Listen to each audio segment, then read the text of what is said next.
어저께부터 제 머리가 자꾸 근질근질하고 몸이 가려웠는데 이게 왜 가려울까? 그 원인을 몰라 두피 가려움에 좋은 샴푸를 하나 사야겠다 이런 마음을 먹었습니다. 그런데 두피뿐만 아니라 얼굴도 자꾸 가렵고 손이 갑니다. 왜 그런지 이유는 모르겠고 어머니께서 연세가 점점 들어가니 몸이 가렵다고 야 태진아 내 좀 건지려도 이러시는 거예요. 그래서 왜 이렇게 어머니가 자꾸 가렵다 그럴까? 그래서 어머니를 자꾸 긁어드렸던 기억이 나는데 저도 이제 어머니의 연수가 되어가서 그런 거 아닌가 생각을 해봤죠. 개복숭아 효소를 담긴 담아야 되는데 무게가 60kg가 되니 이게 사실 엄두가 나지 않습니다. 하지만 오후에 장로님 부부가 오셔서 함께 일을 시작했는데 그 전에 효소 전문가인 분에게 물어서 어떻게 해야 하는지 이렇게 알았지요. 그런데 털이 나온다는 말이 무슨 말인지를 몰랐는데 역시 사람은 자기가 체험을 해봐야 아는 겁니다.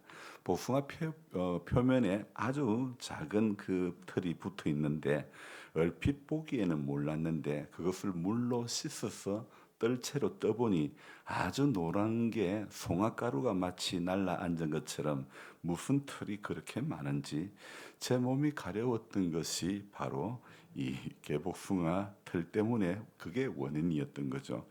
장로님 권사님은 기하는지 모르겠습니다. 이게 오늘 새벽에도 계속 성경 읽고 묵상하고 글을 적는데 자꾸 손이 가는 거예요. 처음에는 머리가 그렇게 가렵더니 이게 얼굴이고 온몸에 이렇게 손이 가는데 예전에 왜 우리가 잘못해서 물파스 바르거나 맨솔에단 바르고 난 다음에 그게 잘못해서 그 바른 손이 얼굴로 가면 막 눈도 따갑고 그 난리잖아요. 그죠? 그렇게 막 온 얼굴이 화끈화끈 그랬던 그가 같은 이치죠. 미세한 털을 만졌으니 그게 가려울 수밖에 없었던 것이죠. 아니, 제가 궁금한 게 복숭아면 그냥 복숭아지 왜 개복숭아라고 이렇게 이름도 이름답지 못한 이름을 지었을까 궁금했었어요. 근데 이 개복숭아라는 것은요, 해발 고도가 높은 지역, 아주 척박한 야생의 깊은 산 속에서 자생을 하는데 그렇기 때문에 추위와 생명력이 아주 강하고 병충해를 거의 하지 않기 때문에 참 면역력 하면 이 개복숭아가 아주 강하다고 합니다. 그래서 그 복숭아 품종을 새로 개발할 때는요, 이 개복숭아에다가 접붙여 가지고 다른 품종을 만들어내니까 그래서 복숭아계의 어머니라 하는 정도로 그렇게 불리운다고 이야기하는 겁니다. 생김새가 크지도 않고 또 붉지도 않고 탐스럽지도 않고 먹음직스럽지도 않고 맛도 시큼틀틀한 게 그야말로 버림받은 그런 과일인데 이런 개복숭아가 어느 날부터 기관지염이나 천식이나 기침 등 호흡기 질환에 좋다고 그러니까 이게 탁월한 효과가 있다고 하는 그런 연구 결과가 발표되고 나니 건강식품으로 아주 인기 고공행진 중이라는 거예요. 또 돌복숭아, 산복숭아, 까틀복숭아 이렇게 부르기도 하는데요. 참 우리 성경 이사야 5장에 보면 극상품 포도나무를 심었더니 뭐가 나왔다고요? 그러니까 좋은 포도를 얻으려고 했는데 극상품 포도 맺기를 바랬더니 오히려 덜 포도를 맺었다. 그런 이야기가 있지 않습니까? 바로 이 개복숭아가 덜 포도와 같은 것이죠. 사람들 보기에 사람들이 먹기에 도무지 이건 아닌 것 같은 마치 건축자의 버린 돌과 같은 개복숭아이지만 털도 많고 가렵기도 한이 없지만 하나님께서 그 볼품 없는 개복숭아도 다 쓸데가 있게 만드신 것이지요. 바울이 로마 옥에 갇혔을 때 복음은 묶인 줄 알았지만 그러나 이 복음은 로마 시민으로 구성된 시위대에게 사람들에게 복음이 전해지는 겁니다. 그래서 바울은요, 오늘 빌립보 교회에 보내는 편지에서 어떻게 이야기합니까? 12절에 형제들아 내가 당한 일이 도리어 복음 전파의 진전이 된 줄을 너희가 알기를 원하노라. 자, 바울이 당한 일이 무엇일까요?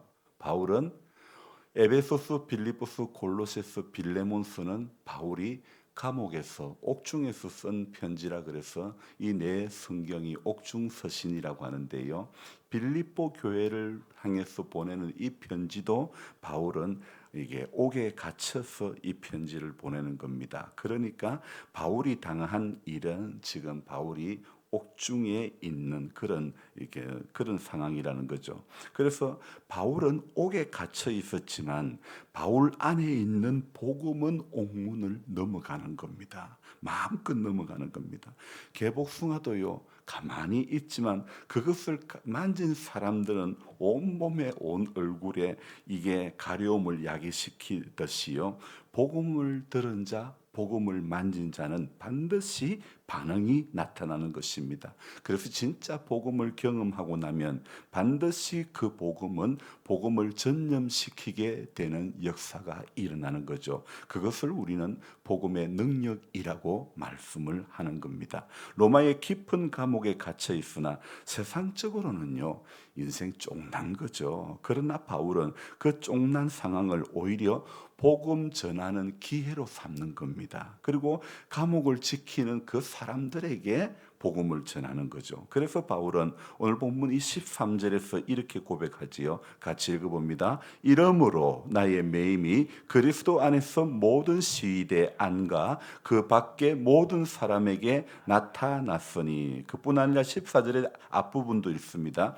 형제 중 다수가 나의 매임으로. 자, 여기에서 우리는 13절, 14절에서 공통적으로 볼 수 있는 단어가 매임이라는 이야기죠. 그러니까 바울은요, 지금 빌립보 교회에 보내는 편지의 서두에서 자신의 매임에 대한 이야기를 지금 하고 있습니다. 형제 중 다수가 나의 매임으로 말미암아 주 안에서 신뢰함으로 겁없이 하나님의 말씀을 더욱 담대히 전하게 되었다. 그렇게 14절에 이야기하고 있죠. 이렇게 전할 수 있었던 것은요, 바로 복음 안에는 능력이 있기 때문에 바울이 매임 가운데 있다고 하더라도 바울이 경험한 복음, 바울이 증거하는 복음은 사람을 통해서 역사하는 것입니다. 로마 시민권이 있는 사람이요. 그것도 최고의 엘리트인 바울이 지금 로마의 옥 안에 갇혀 있습니다. 매여 있다고요. 이렇게 되면 성경에는 나와 있지 않지만 사람들이 하는 말은 무엇일까요? 예수에 미치더니 저 인생 저렇게 쫑났네 수근수근 그랬을 거 아닙니까?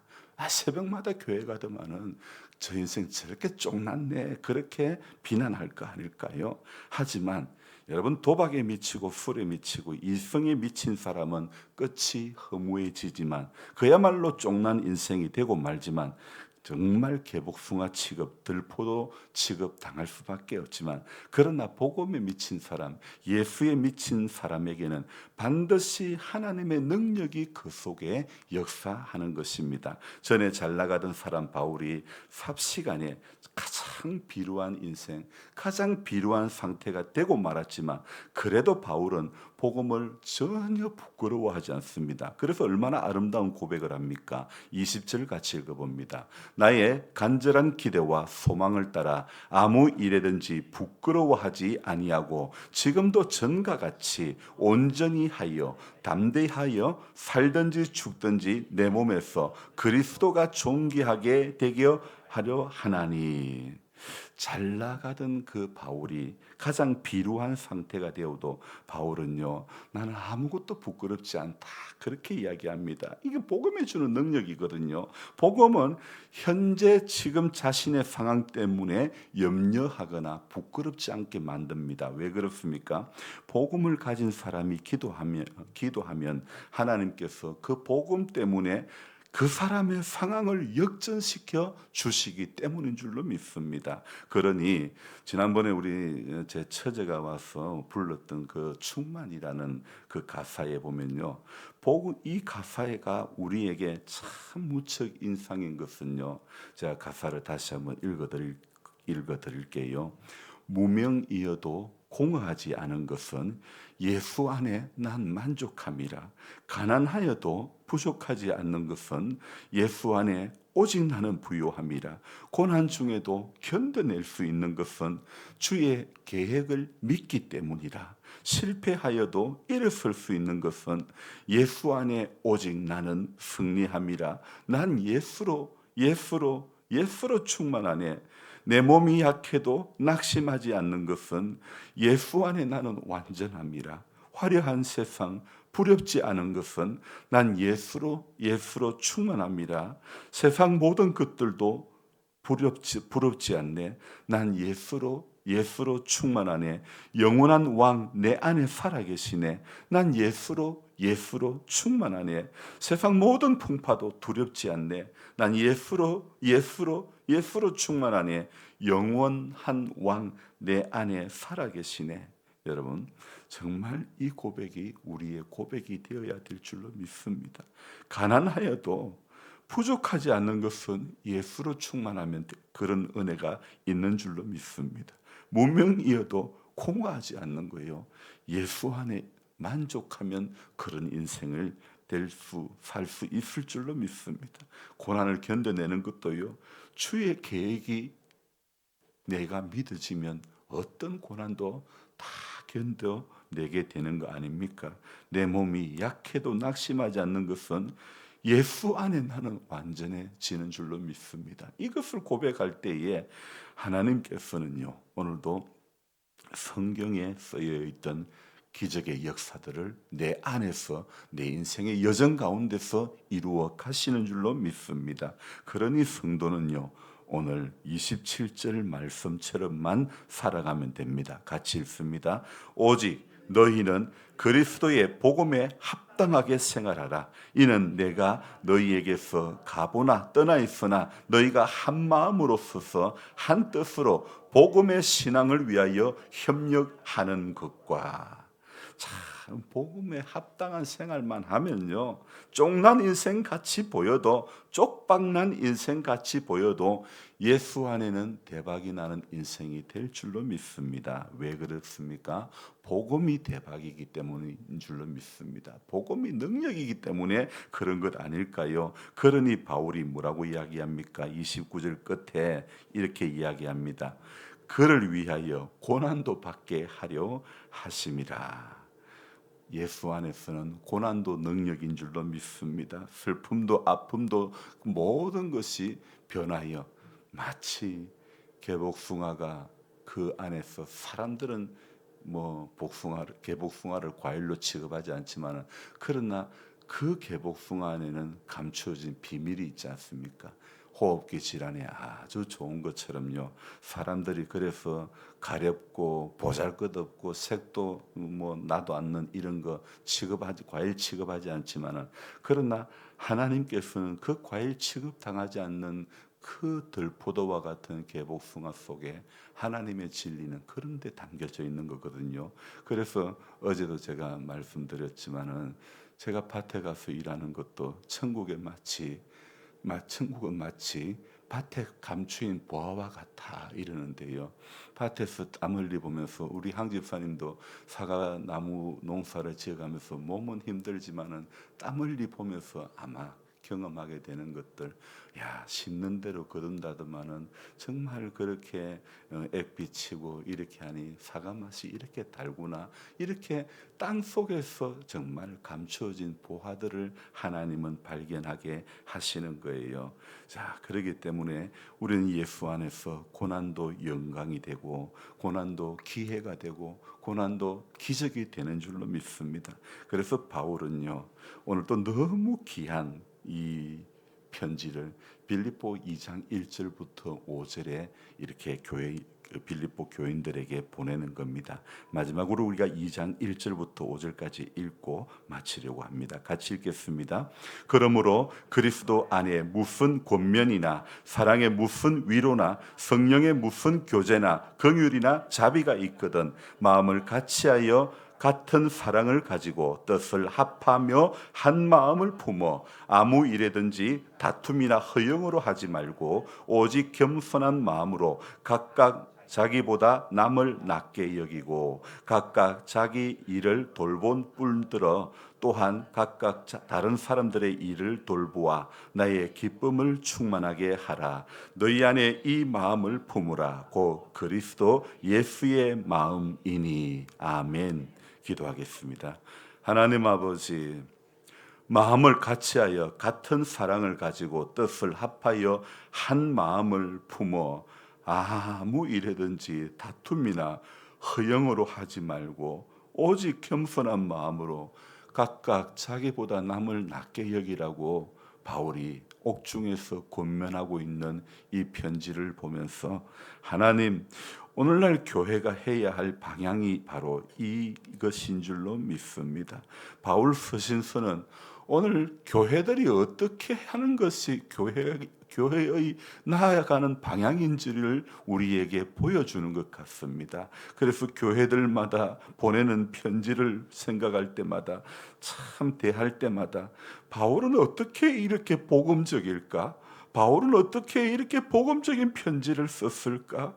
오늘 빌립보 교회를 향하여 보내는 편지 1장 3절에도 내가 너희를 생각할 때마다 나의 하나님께 감사하며, 바울은 성도들을 생각할 때마다 나의 하나님께 감사하며 간구할 때마다 너희 무리를 위하여 기쁨으로 항상 간구한다고 참 복음적인 서신서며 정말 이 교회를 세우고 또 교인들을 어떻게 대하는지, 교인들이 어떤 방향으로 가야 하는지를 분명하게 제시하고 있는 것을 우리는 발견하게 됩니다. 그래서 복음서를 읽으면서 또 예수님의 행적을 쫓아가는 우리들 되게 해주시고, 또 바울 서신을 읽으면서 바울이 어떻게 성도의 삶을 살아가기를 소망하며 옥중에서 기도했는지를 우리가 생각해 보면서 우리도 그리스도의 복음에 합당한 생활을 할 수 있기를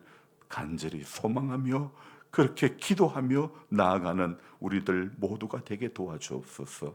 바울은 자신의 매임을 오늘 빌립보서 1장에서 3번이나 매여 있으나 이런 이야기를 하고 있습니다. 복음은 매여 있는 바울의 발목을 넘어가는 것입니다. 사람들은 바울의 발목을 잡았지만, 사람들은 바울을 구금했지만, 그러나 복음은 구금을 할 수가 없습니다. 복음은 바울의 입을 통하여 시위대에 바울을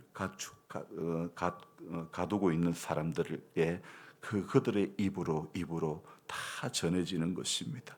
복음은 능력이기 때문에 사람들이 복음을 가둘 수가 없는 것입니다. 이 복음을 이미 경험한 우리들이 오늘도 복음에 합당한 삶을 살며 이 복음을 증거하는 그 반열에 우리 모두가 설 수 있도록 도와주옵소서. 우리 이호교 집사님 연약한 몸을 불쌍히 여겨주시고 혈관이 순환이 되게 해주시고, 어느 능력은 잘 되는데 육을 불편케 하는 혈관들은 예수의 이름의 권능으로 회복이 될지어다. 예수의 이름의 권능으로 주님, 우리 이 집사님이 다시 일어날 수 있도록 길을 열어주시기를 간절히 바라옵고랍니다. 하나님의 선한 손길을 우리가 바라보며 간절한 마음으로 기도할 때에 주께서 이루어 가시는 것들을 우리가 경험하고 증거할 수 있도록 우리 하나님 아버지 도와주시기를 간절히 바라옵고랍니다. 오늘 하루도 수요일 또 예배를 앞두고 준비하는 우리 김전도사에게 은혜를 베풀어 주시고 하나님의 선한 손길이 오늘 저녁에도 함께해 주시기를 간절히 바라고 원하며 존귀하신 예수님의 이름으로 감사하며 기도드리옵나이다. 아멘. 간절한 마음으로 주여 부르고 기도합니다. 주여.